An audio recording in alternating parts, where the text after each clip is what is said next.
Sadhguru, you may not be aware of this, but in the last few days after the eclipse, there have been a lot of people on social media referring to your observation that food becomes unfit for consumption during eclipse. And they're saying they had food and they did not die. Are they disappointed? So they're even calling you superstitious and unscientific.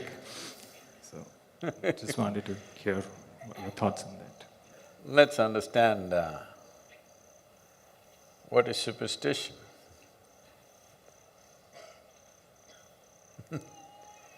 Superstition is without any perception or knowledge about a certain subject, you make conclusions. That's superstition. Now,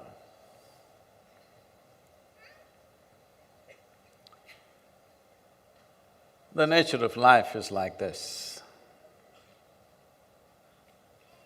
Depends how sensitive you are. Accordingly, that profound is your perception and experience of life. This will not come through intellectual accumulation. Those who read a high school textbook, if they think they are scientists, what can I say? Because a genuine scientist, a scientist who has probed into any aspect of life, with certain profoundness, will not speak like this. Now, as a yogi,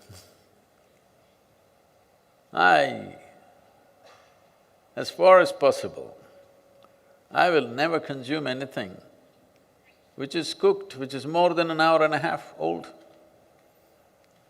Why we are serving the food the way we are serving in the ashram is hoping that all of you will graduate from being yoga practitioners to yogis. Not just bending and twisting, you are beginning to feel the union in the existence. If this has to happen, body has to be sensitive and it has to have a minimum level of inertia. Now, if you eat food which in some way has deteriorated, it may not be rotten, nor is it going to kill you, you can eat it. It is just that it will lower your perception. In my experience of life, for me, lowered perception is death, at least death of the yogi. The man may live, the yogi is dead because he's lost his perception. He's lost his sensitivity.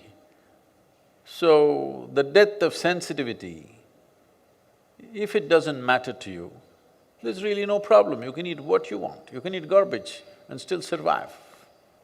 While people are eating food that was cooked a week ago, 10 days ago, 3 months ago, they're keeping it in their refrigerators and eating. After eating it, they don't know what's the difference. To such people, what can you say? But for sure, they cannot have the sensitivity that I'm talking about. And I'm sure they're sleeping 8 to 10 hours a day. That is death for me. 10 hours of sleep, nearly 40% death, isn't it, in 24 hours. So, if you wish to live like that, you can eat whatever you want. What is the problem? You can eat anything you want. Well, I am not a scientist either, and I don't wish to be one. I don't have either books to read,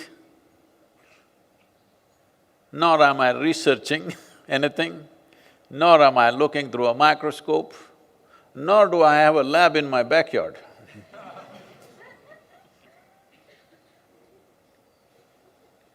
I just pay attention to this human mechanism, which is me. I kept it well, takes a lot of work. Takes a lot of work to keep this well. Doesn't just come. So I keep it in a certain way, and at anything that happens in nature, I observe what's happening with me, and I'm speaking that. I'm also observing the life around me for confirmation. Every insect, worm, bird, animal, tree is saying the same thing. Well, if you are going to discover this after many years and a few $1 billion of research, it's up to you. Well, I want to tell you, till recently,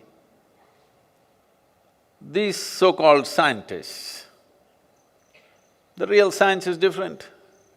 A scientist who's looked at something with profoundness will not speak this way. These are probably internet scientists, you know. They know every science, not just one. Everything they know because they are on the internet. So such people were saying, I'm saying something so simple. They were advocating that alcohol, tobacco, red meat are the best things for your life, till recently.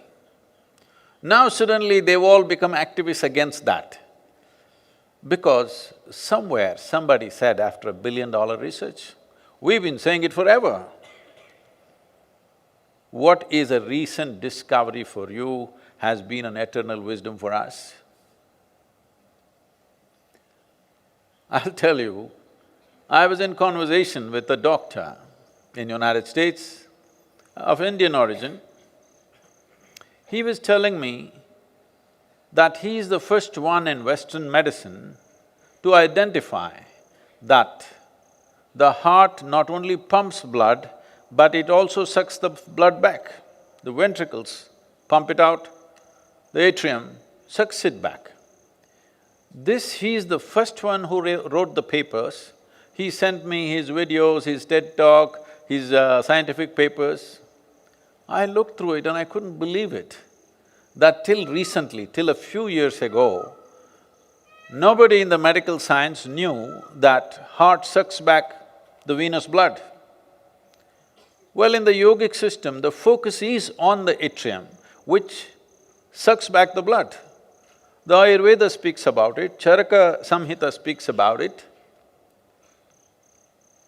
In yoga, the focus is always not on pumping the blood out, but about sucking the blood back, because we are interested that our blood is as pure as possible, because certain level of impurity in the blood means we lose perception.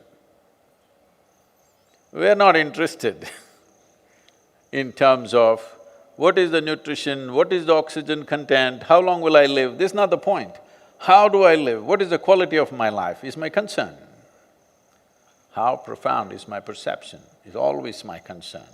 And this has always been the concern of this culture and this science that we are referring to as yoga.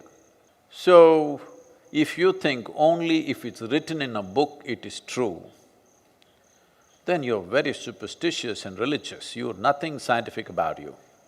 You think night means just absence of light, or there is a phenomenal change in the very way the life happens from day to night. You ask every insect, bird, animal, tree, even the rock, it knows night is different. If you sit here with little openness, you will know it's not just about light. If you close your eyes, even in the daytime there's no light, in the night also there's no light. But is there no difference? Every meditator knows what's the difference, isn't it? So somebody will say, this is all rubbish, there's just absence of sunlight, that's it. That's what they're saying about the eclipse. Doesn't matter. I'm telling you, during the eclipse time, don't cook food and eat, keep it and then eat, don't do that. Eat before or after, because this is life sense, this is not internet science. The greatest ignorance is knowing that you're not ignorant. That's the whole problem. All the internet scientists, I please request you, eat some fresh food.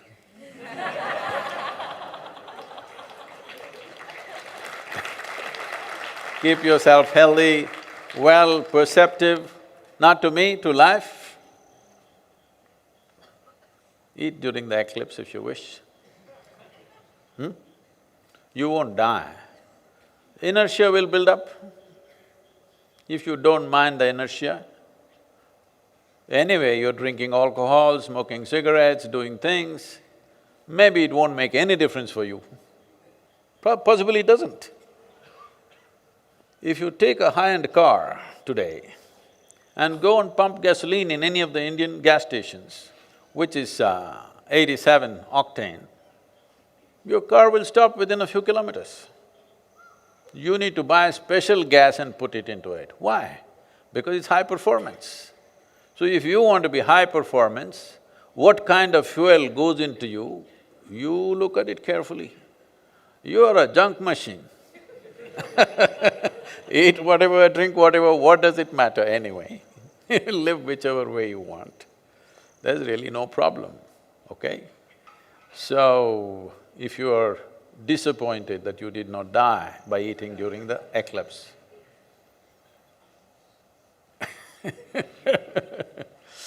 I'm sorry, you're superstitious, and the nature of life here is such that the earth, the sun and the moon have significant impact on this life. If you're conscious of its ways, you can ride this and make your life effortless and easy. If you're not conscious, these same cycles could crush you and everything you will struggle with. And you will suffer enormous prejudice within you, because prejudice and resentment will make you suffer more than physical disease or pain or injury. Please don't stay there. Try some fresh fruits and vegetables. It could help. Whatever next eclipse comes, one eclipse you eat old food, another eclipse you eat fresh food, experiment and see.